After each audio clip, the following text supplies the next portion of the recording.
I would like to introduce tonight's speaker because it's a very important topic.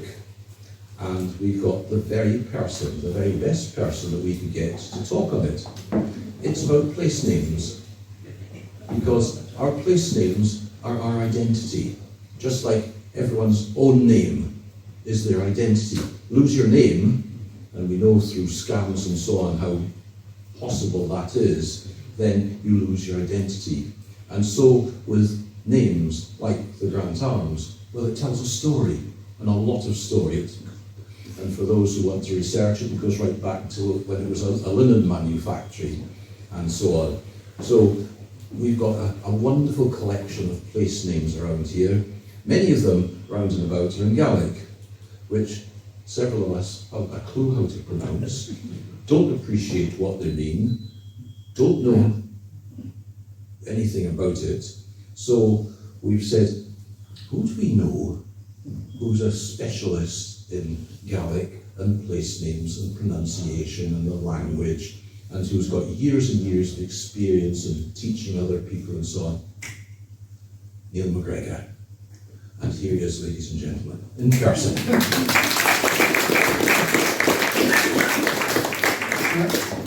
Good evening, everyone. I'm going to start off with a quote which kind of illustrates what Bill was just saying.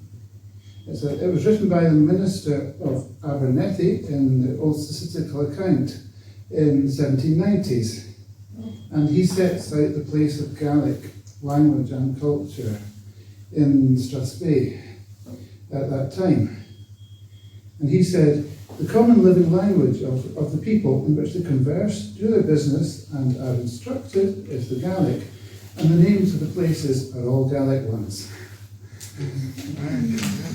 Which kind of sums it up. And this applied not just in Abernethy, but throughout the parish of Strathspey.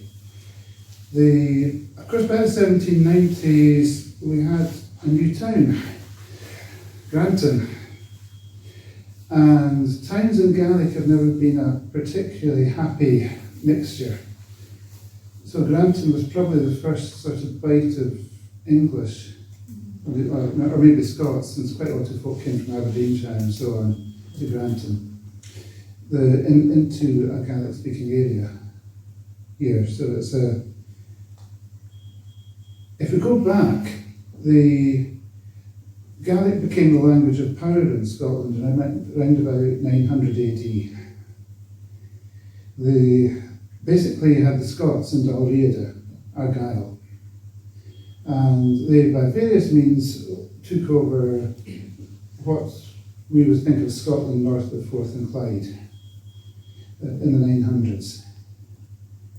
They seem to have got to Murray reasonably early, because we've got one or two quite early Gaelic place names here. There are certain place names which the earliest Gaelic settlers used and later people didn't. And we've got one or two of them here. So this is quite interesting. Although the earliest Gaelic name that's, at least among the earliest, is probably not a settlement name. It's at Cromdale, and it's Topper Maluic, which is the well for the church, the Holy Well. And we've got technology.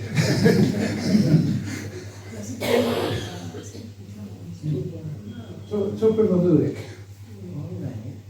And Maluic is the saint. Now he was born, saints' lives are not always trustworthy, but apparently he was born in 500 AD in Ireland. He came across and settled in Lismore in Argyll as his main base, but he died at Rosemarkie. And there's quite a few Maluic churches in the northeast of Scotland. So basically he's around at the same time as St. Columba. And it is entirely possible that he got to the Picts before St. Columba did, but that nobody wrote this down. And we have a toper, we have a well, And unusually, the well is across the river from the church. Usually it's really handy for the church that is built next to it. But I tried finding it once. It's on the map. The closest we could get was if you go underneath the abutment of Cromdale Brig, on the boathouse side, there's a little metal pipe sticks out, and a dribble of water flows into the river. This is roughly the spot that's marked on the Ordnance Survey map as Topermaluic. It's the closest I can get to it. There are two words in Gaelic for water coming out of the ground. Toper is one of them, and fuarin is the other one. Fuair, a bit underlined, is the Gaelic word for cold. And fuarin is cold stuff which comes bubbling out of the ground. Aye. And once you start doing something with it, it becomes a toper.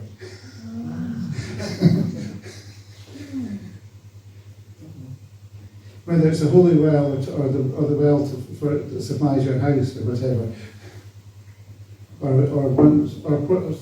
You also get wells which have minerals in them which are good for diseases and illnesses. Yes. And before the NHS, they were really well. Folk would go there.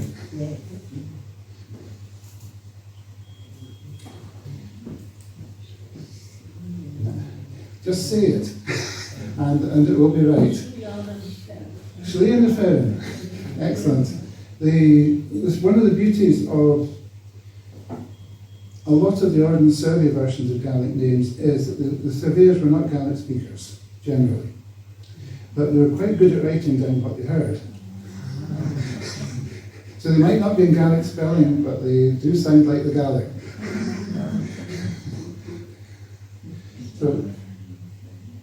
So we have, this is possibly the earliest settlement name around here. Does anyone know where it is? If you go up the upper reaches of Glenbeigh,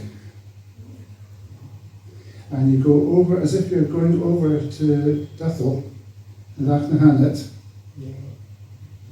right up on the top, and you would recognise it. It's been empty for years. It's a dry stone ruin, but it's got this enormous larch tree beside it. Unfortunately, the landowner has planted thousands of other trees around it now. So in time it will disappear from sight. But it's quite an easy one to recognise still. Made up of two words. Fern, which is alder tree, and here's a boggy spot. It's up on a wee hillock, but there's loads of boggy ground below it. And Slieve, or Sliu, as it would be pronounced here, is, in Ireland, your big mountains tend to be called Slieve. Except spelled something like that. And it's recognised one of the earliest place names, elements that the Gaels used in Scotland. And there's loads of them in the Mull of Galloway, which is very close to Ireland. Then there's a very thin scattering, and there's a nice clump of them in Strathspey for some reason. So, except here it doesn't mean a mountain. Here it means a gently sloping moor. And which is what it is, it's literally in a Ferrin. And there are a few slievs in Abernethy, there's one in Rothiemurchus, and so on. There's a few around here. So this is an early settlement name. And basically Gaelic remained the language around here until the 1800s. The first thing that happened to challenge it was in 1863, not one but two railways were built through the Strath at the same time, with two teams of navvies all from somewhere else. The Highland Railway on this side and Great North of Scotland Railway on the other side. So between the folk who built them and the folk who came to work on them, this introduced a whole lot of non-Gaelic speakers into the area. The 1890s, you got another railway, the direct line from Arrymore to Carbridge to Inverness over the Slough. And it's on record, I've read it's in the papers in fact, that there's nowhere the navvies to live. So the navvies, that every farmhouse in Duthel had its complement of navvies living with them. And actually we're looking at family history of one family in Duthel, and it's a farm worker, and there's him, his wife and his children and 5 stonemasons. And that's in 1891. So, it would be. And the thing that really did that damage around here was the Education Scotland Act of 1872. This was the attempt by the government to straighten out the education system in Scotland. It was a very successful attempt, far too successful. By accident or by design, it's very hard to tell which, they worked out that it was really difficult to design an education system which could cope with 2 languages. So they just designed one which could cope with 1 language, English.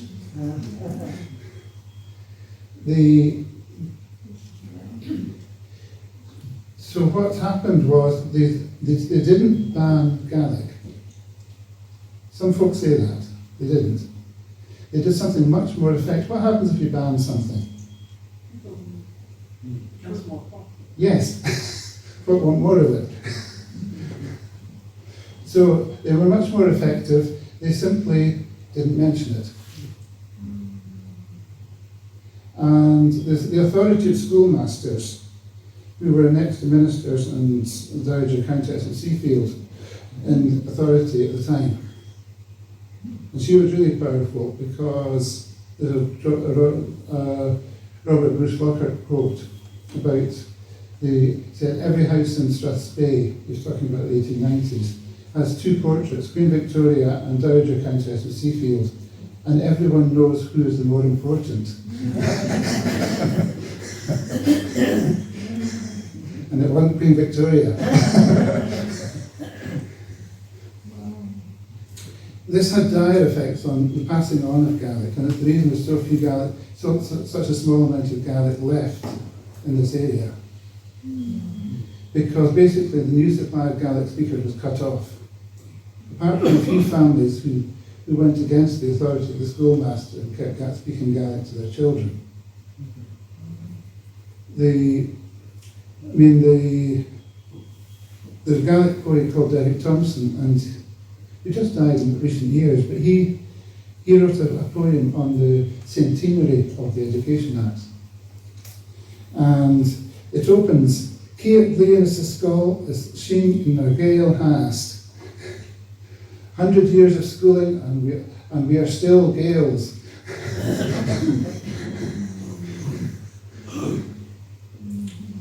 The way it worked was that, a typical example, the Jimmy Gordon de la Four, he's been dead a few years now, but he was born in 1898, Upper Finlarrig in Dublin. His father's brother had Lower Finlarrig. And both his parents were Gaelic speakers, and his father used to sing Gaelic songs to him. But as soon as he went to school, they stopped and spoke no more Gaelic to the children. But this is the hard bit of it, because his parents, he had, as a sort of 4-year-old, he had no clue about the Education Scotland Act. So in his old age, he told me it was my parents' fault. and he was still angry with them.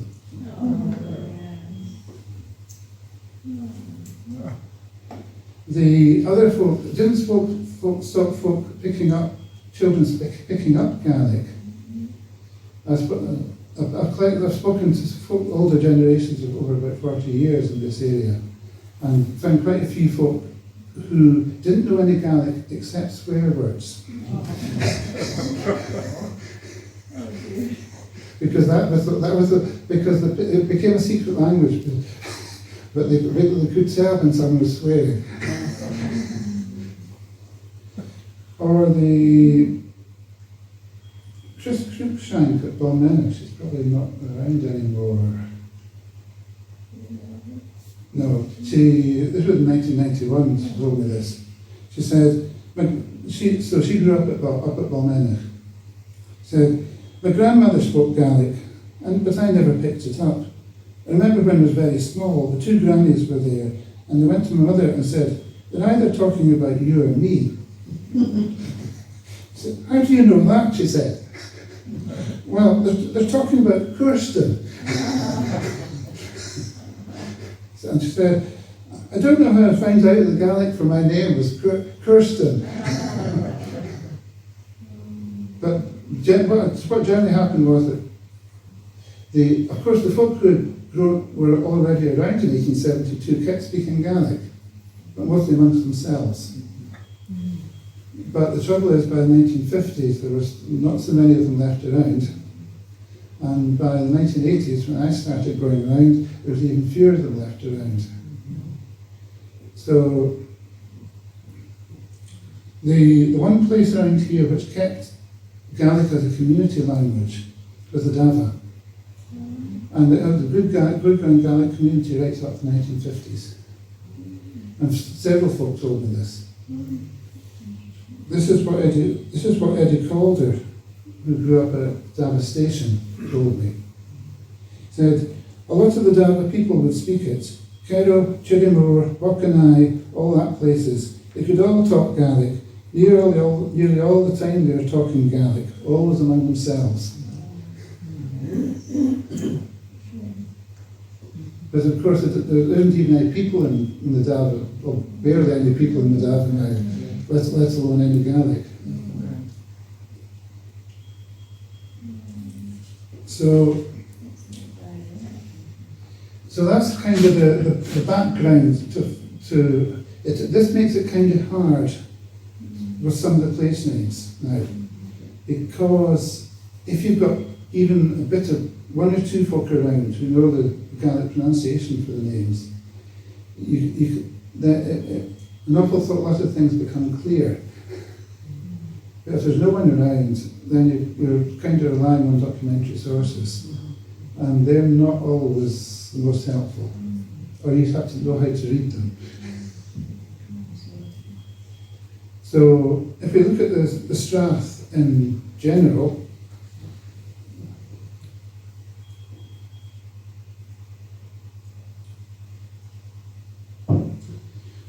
the oldest Gaelic names, in general, anywhere you go in Europe, are the river names.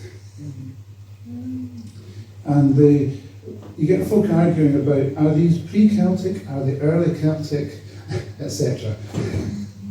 But of course nobody was writing anything down at that time, apart from the Greeks and the Romans. So a lot of the river names, the Celts were Europe-wide. If the Romans hadn't come along, everyone in Europe would probably still be speaking a Celtic language. Unfortunately, the Romans came along and spoiled it. The reason we still have Gaelic and Welsh and Irish Gaelic is because the Romans didn't get here.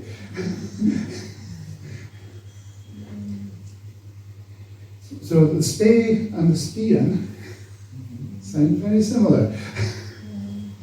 And there's no hard and fast theories on this, but W.J. Watson, who was the professor of Celtic Studies at Edinburgh in the early 20th century, reckoned the Spian was the little Spey. They rise within a few miles of each other, but they flow in completely opposite directions. And one ends up on the west coast and the other ends up on the east coast. And he reckoned there was the Hawthorn stream. Quite often you get rivers named after sorts of trees or vegetation. The dolmen is related, it's a much later name, I think. Tool is the Gaelic for a flood. And this is what the dolmen does. And river names are rarely unique. So, if you go to Dufftown, the river is the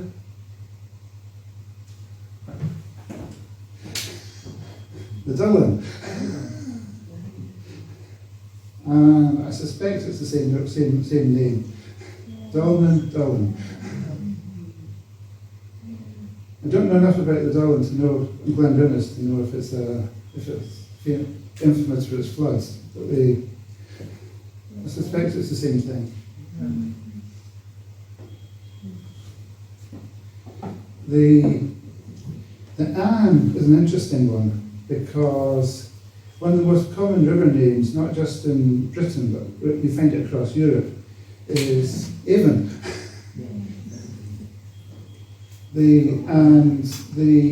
This is what the Ordnance Survey have always reckoned it was. However, no one in the area has ever called it that. Yeah, exactly. The official legend for the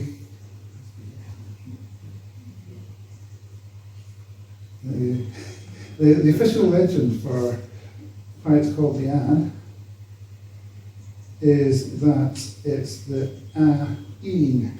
Now, if you stick H's after a letter and a consonant in Gaelic, the same thing happens as happens in English. The consonant sounds different, or it may disappear. So, Anne. And the story that came down tradition was that Finn McCool was crossing Beamachlai is also Finn McCool. So he was having a bad day's hunting. So he struck his sword into the ridge of the hill. That's what the name means. Bain is a stroke, and Clyde is the sword. It's the sword stroke. The Anne is not an easy river to cross, and his wife drowned in it. So A is a ford, the ford of Finn. So that's the legend for it. But we'll probably never know what it really is. Someone suggested to me that when the Gaelic settlers came from Argyll, about in the 900s, they imported some of their legends with them as well. This is very much a Gaelic legend. So we've got a sequence here. We've got the Brún, as in Brig of Brún. Yeah. Despite the Ordnance Survey, this is not Bridge of Brown. It was assumed that this was simply a Scots version of the colour. However, it's not. That's the Gaelic, which was also recorded at the time, so they should have known better. Bruin, because they like the A in the Anne, the TH there is in the middle is silent. But this is a very old Celtic river name. And it means, and to anyone who knows Glen Brún, this actually may seem strange, but it means hot or sultry, which are not adjectives you associate with Glen Brún. But that's what it means. And Britona is the root of it, and there are similar names in Spain, which probably are hot and sultry. But however, the climates, if you go back, actually was a lot better than it was now. So probably Glen Brún could get hot and sultry. Whereas if you go to Brig of Brún, the river changes its name. It becomes Glen Lochy. Lochy. And this is Pictish, and it means dark. And actually, the river above Brigabroom, it's quite an open glen, and the river's very obvious. But below the bridge, it's quite a deep gorge and it's full of woods, so dark. This is how you get up from Fort William, you get Loch Lochy. It's the loch of the A ending is the Pictish for it meaning burn off. So it's a river name with an A on the end. So Loch Lochy is the loch of the dark river. Munlochy is in northern, is at the mouth of the dark river, and so on.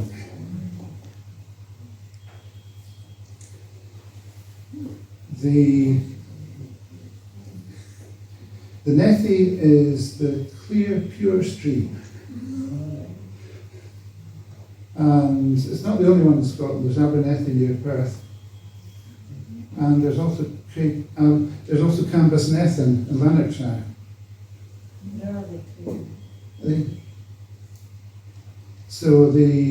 And there's probably others around as well.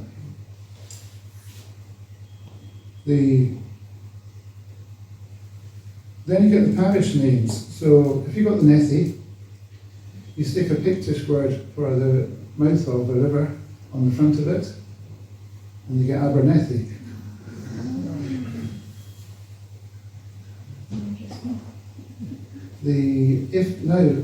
Time was when there was a river called the Allen. There's still a well called Toper Allen up on the top, and there's still a place at the mouth of it called Inverallen, which is the Gaelic for mouth of. But the bit in between is now called Glenbeigh Burn. But the Ordinance of the Name books in about 1870 explain this. Say, the river was originally called the Allen, but local usage has renamed it after the farm, which is a really common thing. You get Kincardine, which Carden is that's a Pictish word again, it means a wood. And there's 7 Kincardines in Pictish territory, i.e. in Fife and northwards. The Urquhart is another, also contains the word Carden. So if anyone, to current generation of, say, scientists wondering where ancient woodlands were, look at place names. This tells you that anywhere with Carden had woods 1,000 years ago. The kin is king, which comes from Gaelic for head, kian. But this means at the place at the end of. There's 1 or 2 others around. There's Kingusi. But Geuse is a pine tree. So Kingusi, you recognise, or at least you used to recognise Kingusi because it's the end of the pine wood. Aye. Kinvecchi, on the other hand, is at the head of the birch wood. Just like Beach and Wood up on the hill at the back here. And if you go through Beach and Wood, you'll notice it contains about 95% birch trees.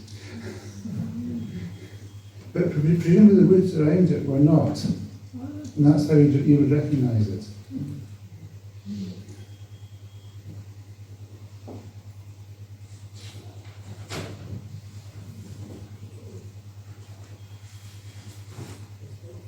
The Adfi is a tricky name, but it has certain things in common with Alvi, further up the Spey, and that both of them have a V. Right. So this V ending is from the same word that gives you moi, because the V sound in Gaelic is represented by sometimes BH, but also MH. And the thing about any place called Moy is that it's very flat and level. And if you've been on the A9 to Inverness, once you get to Moy, everything flattens out. And if you, Advie has also lots of very flat ground. There's might be a certain amount of it in Alvie, but it's not quite, it's less obvious.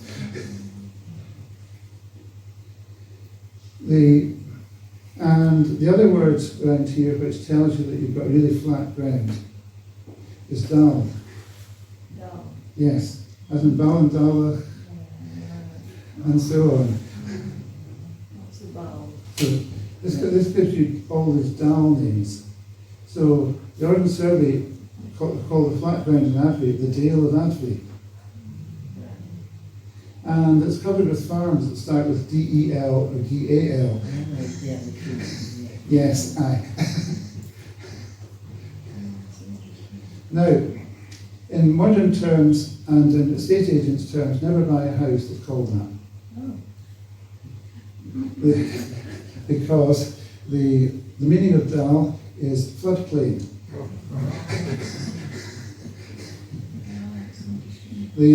What happens regularly on the shinty pitch at Kingiesi? It floods. And what's it called? Liddell. Yeah, it's doing what it says. These names tell you something. They can be warnings. And of course, that Dal is the second bit, Cromdale.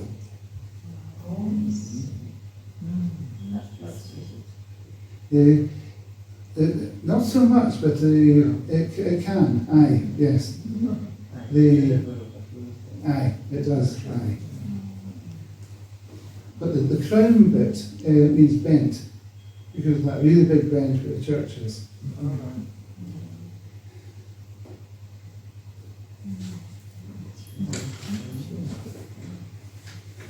So, if we look at some of the local names to here in Granton, we get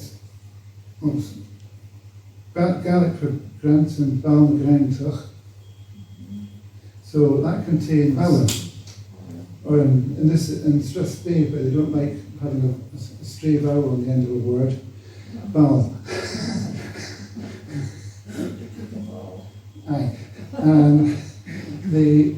And this is your basic Gaelic permanent settlement.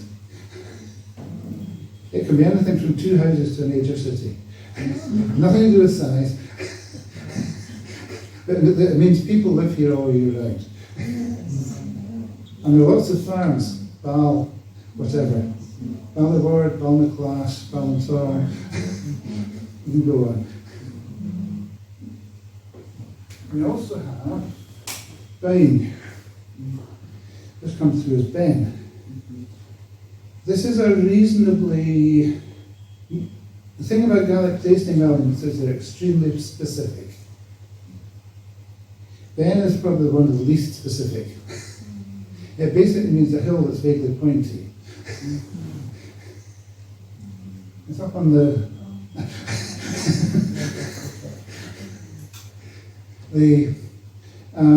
Bain is not really common in Strathspey. I was lucky enough from someone in Abernethy to get the Gaelic for the Cromdales, and that's Bain Crowngle. It's singular. It's one hill. And in the same story, I got the Gaelic for Benrinnes, Bain Ruinish.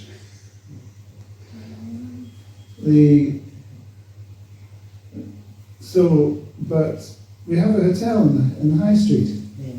Yes. How do they spell it? It's MH. It's MH, yes. And what does MH sound like?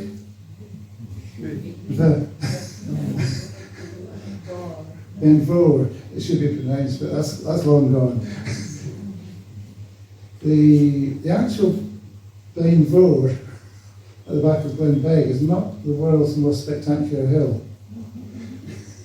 It's marginally higher than Lagan Hill. Except with the mass, Lagan Hill is probably higher than Vollard. The Ordnance Survey name books don't do it much good, treat it very well either. This is the surveyor's notes around 1870. They're really useful. They say a hill signifies a large hill.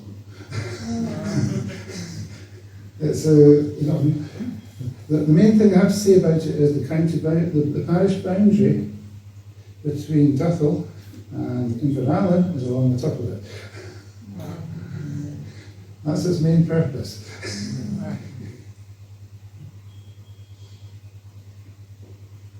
We've had a strath in Strathspey, but anyone know what the difference between a glen and a strath is? You're on the right lines. A glen is U-shaped, and a strath is flat-bottomed. So actually Strathspey and Glenbeigh are a particularly good example. There's no flat ground in the bottom of Glenbeigh. It simply keeps going down.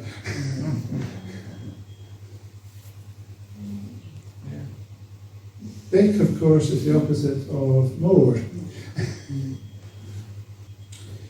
So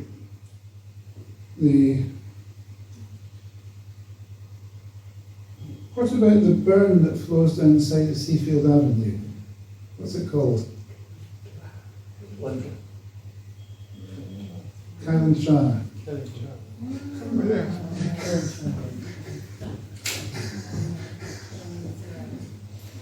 The T hyphen cancels out the S. So there's your strath again. Because the ground is there very flat there. And Cull is a wood, which is quite unusual. There's loads of trees in Strathspey, but there's not many place names with Cull, because there's loads more technical Gaelic terms for what sort of wood is it. The next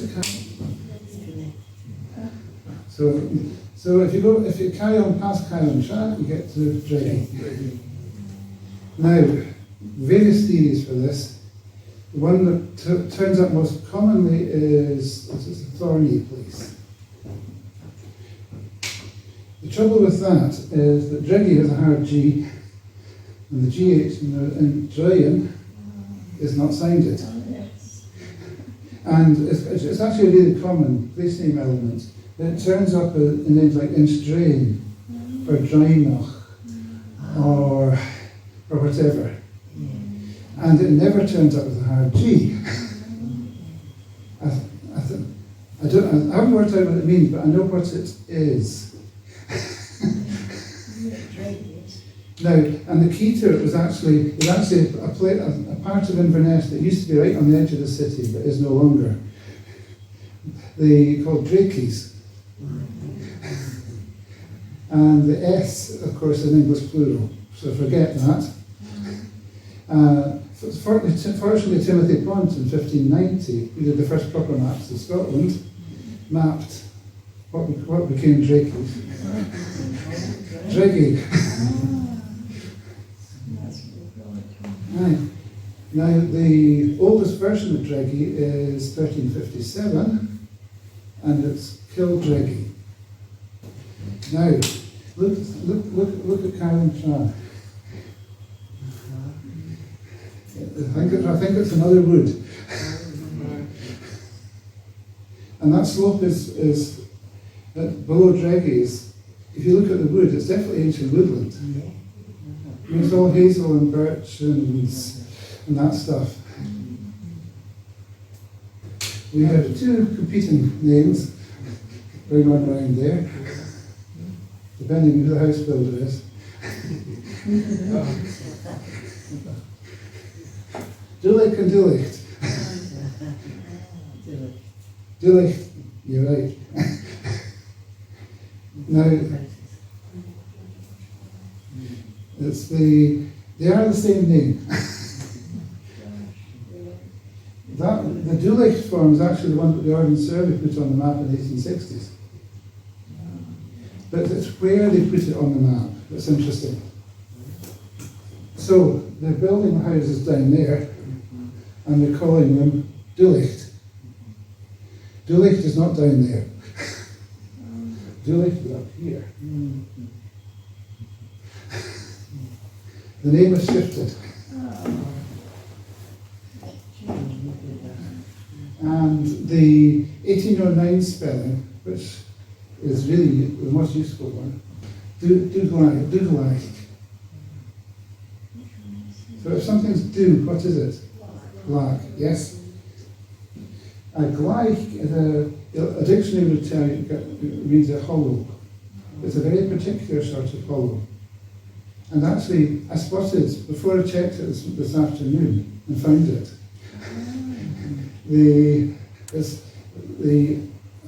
Because all these names relate to a very precise spot. I found it on the contours. So if you look at the contours of the slope, they go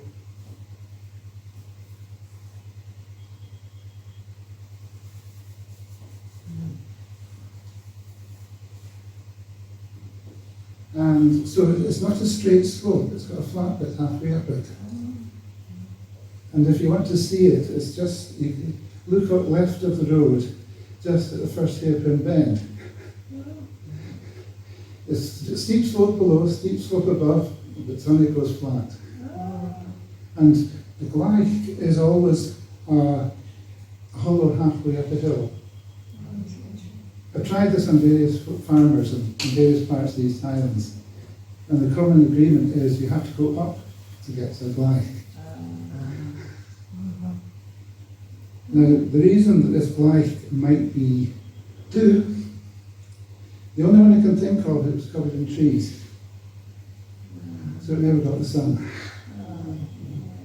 Because normally it's something like it faces northwest, so it takes until about 4 o'clock in the afternoon to get the sun. Or something like that. Or it's peaty, or it's... None of those apply, but again, the woodland on that slope looks nice and ancient. So, I'll finish off with, there's a road in Granton called Mossy Road, and there's a place called Mossy. Right. In Gaelic, adjectives tend to be good or bad.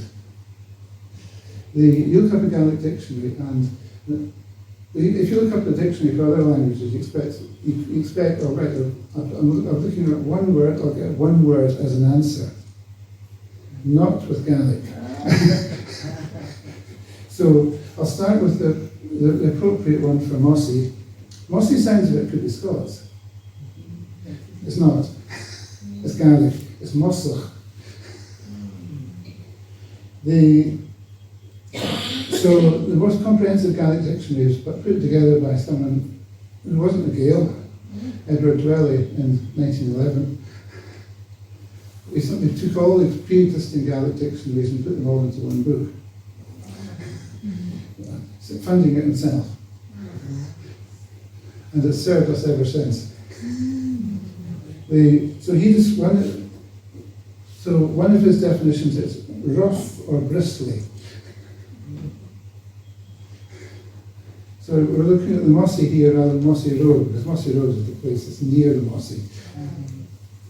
So I suspect it's not the kindest piece of ground. Aye, it's boggy, yes.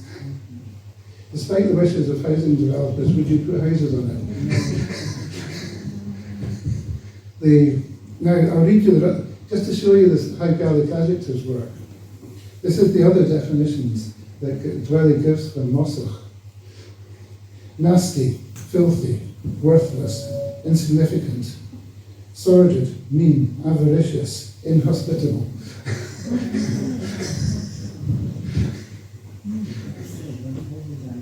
Aye. whether you want to apply these to housing developers. So the time's round about up, so it's a huge subject, but it gives you an idea. Very good.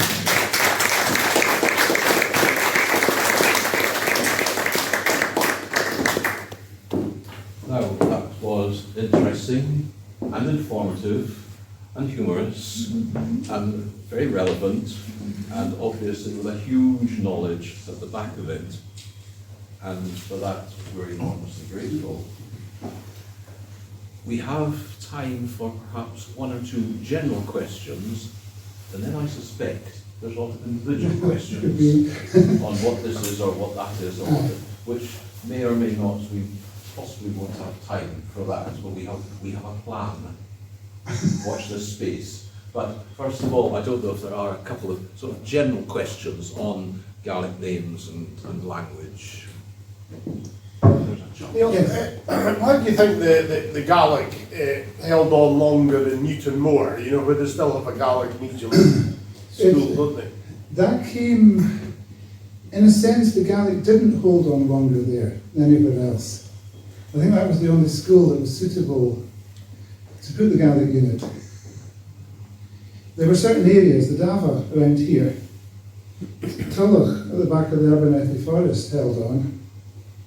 The Gaelic, I knew quite a few Gaelic speakers in Bainioch in the 80s and 90s. And most of them were, there was a clump of them around Drumuse, around Drummy Bridge. And Inch and that sort of area. And I suspect that was the last area. Glentrommy, Glenfeshie, Inch. Isolated areas. Yes, isolated areas. But I'll tell you what, Lagan held on to Gaelic a long time. That's pretty isolated. Aye. That's one of the teachers, wasn't it? Aye. Aye, yes. So I think possibly because Lagan had held on to, was known for retaining its Gaelic to some degree. Possibly that's why it went to Newton Moor. And that's answered one question, Badnoch, Bainioch. Bainioch. That's Yes, definitely. that Oh, that's defines good, that question. because I'm from Bailey. you know, I took my pronunciations from a hill farmer in Abernethy who was brought up in Rothiemurchus and was a really good Gaelic speaker. And he called it Bainioch.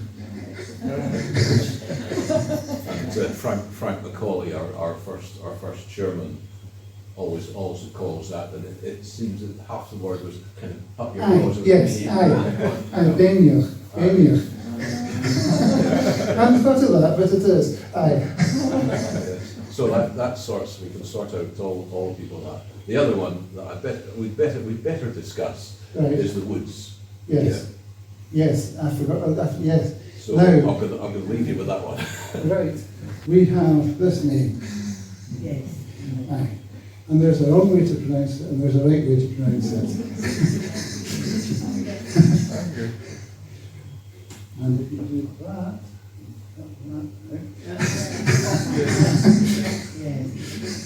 then you have it. That's what it was always used to be called, Yeah. Anger. Angle. That's up your nose as well, actually, that one, isn't it? Angle. Almost bit in between. It's not Amga, but it's Angle. that whatever you call it. Nasal. In philological Now, terms, otherwise. the official theory on it looks, well, it came out of that, in fact, that wee thing of place names of Strathspey by a native they got in the hub has this explanation. And remember the River Anne at the ford? It is near the river. And there's a record of fords there. I don't believe what he says about this last word. I don't know what the last word is. But the trouble about this is that in all these sort of anglicised versions of Gaelic place names, most of them are two Gaelic words shoved together. And one of the things is the stress pattern in these names can tell you what's right and what's not right. So if someone for example, it's Avimore, not Avimore, because the stress is on the second word. Right, so if you do the same thing with that, it becomes Anagach. But it's not pronounced like that. And actually the rule in Gaelic is, in a Gaelic word, the stress is always, I mean always, on the first syllable. And so if you get this pronunciation, this almost certainly tells you that this is one word, it's not two. Whatever it is, the pronunciation outlives Gaelic speakers. It's almost certainly one word and not two. What it is, I don't know. There you go. We are indebted for the depths of your research and all those years of going around talking to different people and so on. Meanwhile, I want to thank Neil on our behalf, because that really has been a fascinating evening and an insight, not just into what the names mean, but where they came from and the story. And it's what we said, every name has got a story attached to it, and it's the story that makes it so interesting. And I mean, that applies also to the other names we've got. I mean, we've had arguments about the courthouse in Grantown. What's the courthouse? Because it's not a court there. It's not a townhouse, it's a courthouse. And by keeping the name, we're keeping the tradition and we're keeping the story. And the same if we can manage to keep some of these Gaelic names and get some sort of approximation to it, a good translation, a good pattern of language within it, then we're helping to keep that story alive. And that I think is important for, it's part of our identity. So on that, once again, thank you so much for that.